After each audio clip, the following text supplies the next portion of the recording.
Hello, मैं शैलेंद्र मिश्रा आप लोगों को माइंड ग्रोथ सेंटर में स्वागत है। मैं आप लोगों को एक ऐसे इंसान के बारे में बताने जा रहा हूँ जो एक अकेला शख्सियत विश्व के सबसे बड़ी ताकत से लड़ने की क्षमता रखता था, जिन्हें लोग प्यार से राष्ट्रपिता अथवा बापू भी कहा करते थे। ये इंसान, इनको समाज सुधारक भी कहा जाता है। अहिंसा को मानने वाले सबसे बड़े लोगों में से एक। ये ऐसे व्यक्ति हैं जो किसी भी देश में अपने लोगों पर अत्याचार सहन नहीं कर सकते थे। आइए हम आप लोगों को एक महान आत्मा के बारे में बताने जा रहे हैं, तो आप हमारे साथ लास्ट तक बने रहिएगा, क्योंकि कुछ रोचक तत्वों के बारे में जानकारी आप लोगों को इसमें मिलेगा। मैं उस व्यक्ति की बात कर रहा हूँ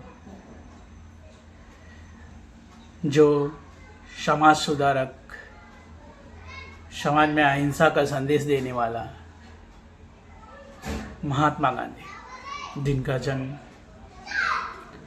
1800 ऐसा दिन था जो भारत के लिए गर्व का दिन था। उस दिन 2 अक्टूबर 1869 ईस्वी को एक महान आत्मा भारत की धरती पर अवतरित हुए और वह अपने कर्मों से भारत को विदेशी आक्रांताओं से मुक्त कराए। महात्मा गांधी के बारे में मेरे शब्द कम पड़ जाएंगे उनके बारे में व्याख्या करते करते। उनकी इतनी व्याख्याएं हैं जो हमारे शब्द कम पड़ जाएंगे। यहाँ तक आप लोगों को सुनने के लिए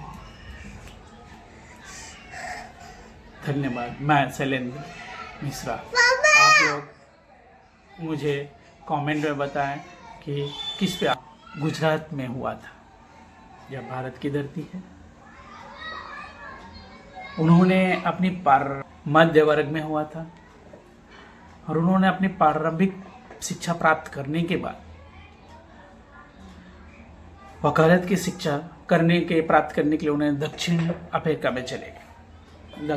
दक्षिण अफ्रीका में वहाँ उन्होंने वकालत की पढ़ाई की। पढ़ाई करने के बाद उन्होंने देखा कि वहाँ पर रह रहे भारतीयों पे इतनी अत्याचार हो रहे हैं, इसका कोई हद नहीं था। रंग भेद, काले गोरे ये करके लोग इंसानियत भूल गए थे और ये गांधी जी से देखा नहीं गया। उन्होंने वहाँ पे रह रहे भारतीयों के लिए खिलाफ आवाज़ उठाए और उन्हें न्याय दिलाया। वह पहले ऐसे व्यक्ति थे जो विदेश में भी अपने लोगों को बचाने के लिए आवाज़ उठाई और उनका हेल्प भी किया।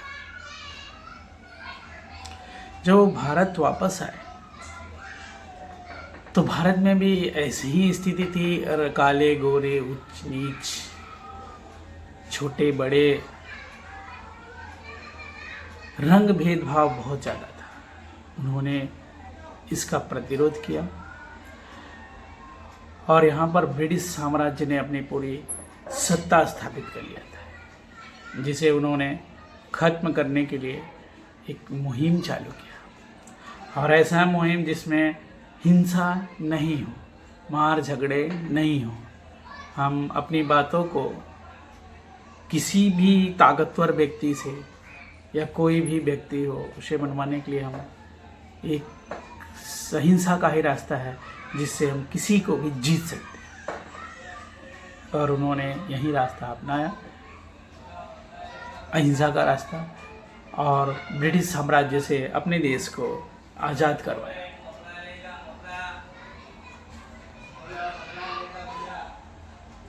उनके साथ साथ बहुत सारे भारतीय नेताओं ने उनका भी साथ दिया और भारत के आज़ादी में उनका इतना महत्वपूर्ण योगदान था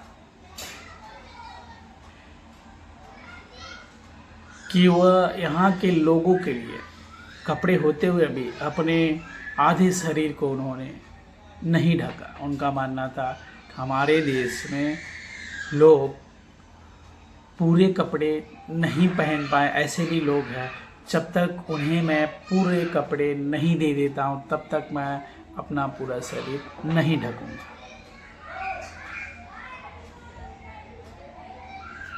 और समाज सेवा का तो उनको इतना जुनून था कि किसी को भी अपने घर में रख लिया करते थे।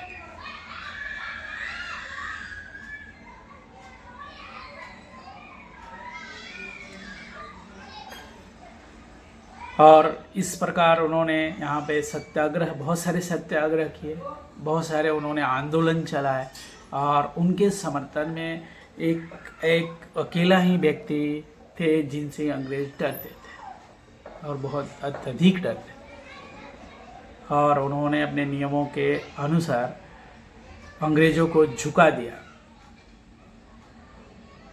क्योंकि किसी भी बड़े कामयाबी को हासिल करने के लिए हम अहिंसा का ही रास्ता अपना सकते हैं। और बापू दूरदर्शी थे, वो उन्हें दूर तक दिखती थी, उनको पता था कि हम हिंसा से इनसे नहीं जीत सकते, इसलिए उन्होंने अहिंसा का रास्ता अपनाया। अभी इनके बारे में बोलूं, ये बहुत महान व्यक्ति थे, ये बहुत पुण्य आत्मा थे। अहिंसा का दिन आया, जैसे 30 जनवरी 1948 ईस्वी को नाथूराम गोडसे ने उन्हें दिल्ली में एक अधिवेशन सभा को संबोधन करने जाने के दौरान उन्हें